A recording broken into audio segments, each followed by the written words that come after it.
こんにちは。Xbox 専門 VTuber のたくみしーなです。今回は4月後半に新しくゲームパスに追加されるタイトルと4月30日をもってゲームパスから外れるタイトルをご紹介します。ぜひ最後まで見てね。アフェリオン4月28日発売日初日からゲームパスに対応します。ライフイズストレンジやジュサントなどを手掛けてきたドントノットが開発する新作です。舞台は2060年の未知の極寒の惑星。今作における地球はすでに人間が生存できる環境ではなくなってしまっているため、人類のために新たな惑星を探索することとなります。ツールとして酸素ボンベやグラップリングフックといった要素も存在し、様々なアイテムや手段を用いて険しい地形や環境を越えていくこととなります。崖にぶら下がって移動できたり、登るような場面もあったりするなど、ジュサントに近いようなアクション要素があるのかなと感じられますね。また、謎の生物と対峙するような場面もあり、手に汗握るステルスパートも存在すると明かされています。ただ残念ながらストア表記では日本語には未対応と記載されています。トレパン2、4月29日からゲームパスに対応します。2023年にリリースされた遠い未来を舞台にしたシングルプレイ専用の FPS ゲームです。かつて360でリリースされていたホラー FPS ゲーム、ビアーシリーズの精神的続編とも呼ばれています。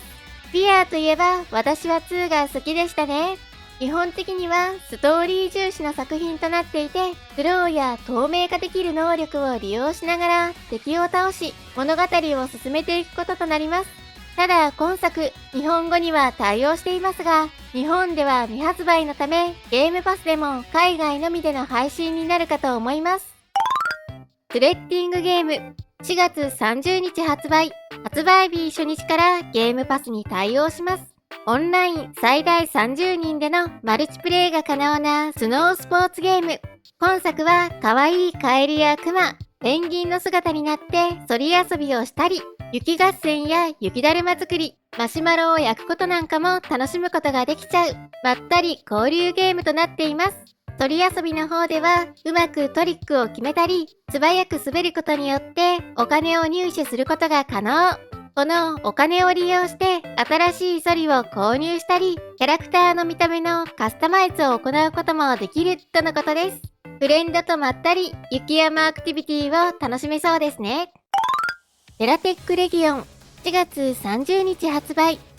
日初日からゲームパスに対応します。自分のマシンを自由にカスタマイズし投稿させることができるサンドボックスゲームテラテックのスピンオフ作品となるアクションゲームです。本作は群がり襲いかかってくる敵たちをなぎ倒していく、いわゆるバンサバライク作品となっていて、オリジナル版の持つカスタマイズの要素をそのままに、凄まじい数の敵と戦いながら、新たなマシンパーツを入手し、マシンを強化していくといった作りになっています。公式に弾幕天国系ビルダーと呼ばれているように、とにかく敵の数がすごそうですね。バンサバやブロテイト、ディープロックギャラクティック、サバイバーなどを好む方なら、きっと今作も楽しめるよ、と明かされています。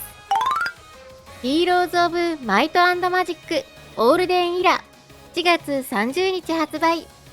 日初日から PC ゲームパスに対応します。ファンタジー世界を舞台にした単性のストラテジーゲームです。シリーズとしては2015年以来、約11年ぶりの新作とのことで、久しぶりにリリースされる形となりますね。本作ではマップ内を探索して資源を収集することで、都市や軍隊を成長させ、敵軍との戦いに身を投じていくこととなります。また、戦闘の方では新たな要素としてゲージシステムを導入。このゲージを消費することで、強力なアビリティを使用することもできると明かされています。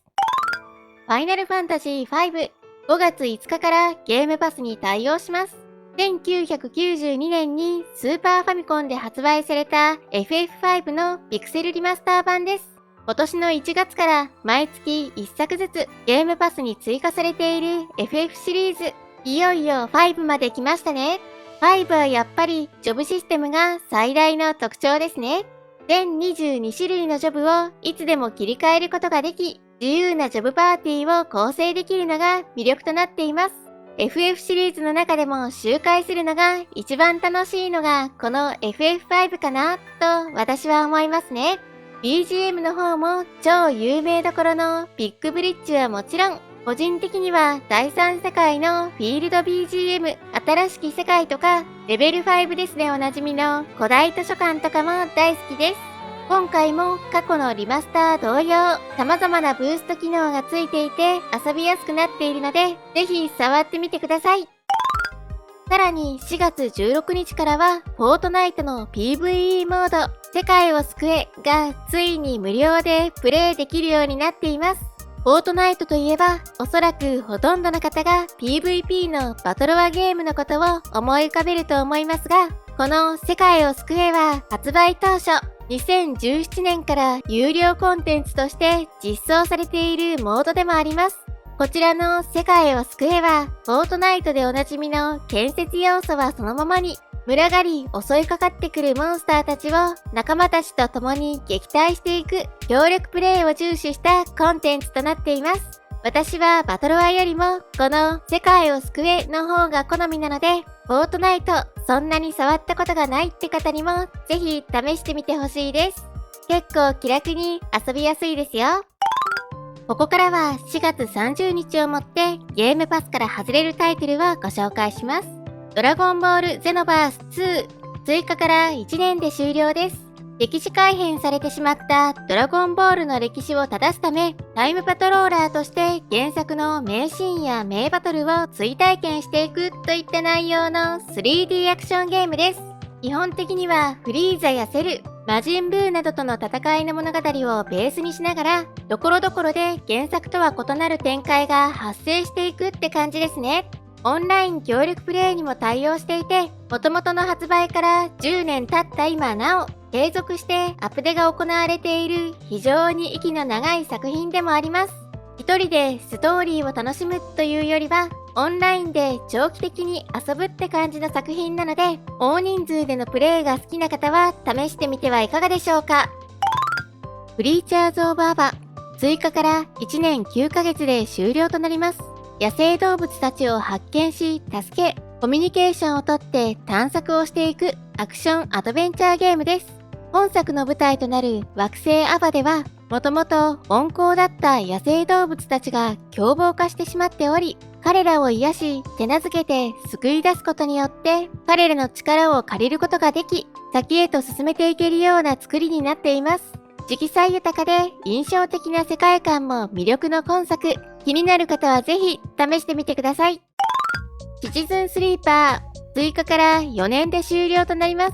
宇宙ステーションを舞台にし、テーブルトーク RPG のシステムを取り入れたアドベンチャーゲームですね。追加された当初は日本語未対応でしたが、2024年にアップデが行われ、現在は日本語で遊ぶことが可能となっています。今年の1月に続編の2がゲームパスから外れていますが、追いかける形で1の方も今回で終了となります。ハントショーダウン1896、追加から1年4ヶ月で終了となります。3人1組のパーティーとしてターゲットとなる怪物を借り、報酬を持ち帰るという内容の PVPVE の対戦 FPS です。PVPVE なのでオンラインでプレイしている自分たち以外のパーティーも存在し、全員が敵としてフィールド内でサバイバルをするって感じの作品ですね。日本語には未対応ですが、気になる方は終了前に触ってみてはいかがでしょうか。ゴートシミュレーターリマスタード、追加から1年半で終了です。2014年にリリースされた同作のリマスター版ですね。リマスターにあたってグラフィックやアニメーションなど様々な面を一新し、新要素も追加。公式に求める声も上がっていないのにリマスターしたと公言しているヤギゲーです。ヤギがついにゲームパスから外れるぞ。短時間で遊びやすいボリュームなので、ヤギになりたいって方はぜひ。リベンジオブザ・サベージプラネット、追加から1年で終了となります。装備を何も所持しない状態のまま宇宙の果てに追放されてしまったプレイヤーとして、未知の惑星を探索し、地球への帰還を目指すといった内容のアクションアドベンチャーゲームです。Journey to the Savage Planet の続編となる作品ですね。前作の方は一人称視点でしたが、本作の方は三人称視点へと変更されているのが特徴です。2人協力プレイにも対応していて、フレンドと一緒に楽しめるのも魅力の作品ですね。発売当時、フレームレートが 30fps に固定されていて、気持ちのいいアクションを楽しめない印象でしたが、現在ではアップデートが行われ、60fps で遊べるようになっています。探索や協力プレイが好きな方におすすめですよ。ということで今回は2026年4月後半に新しくゲームパスに追加されるタイトルと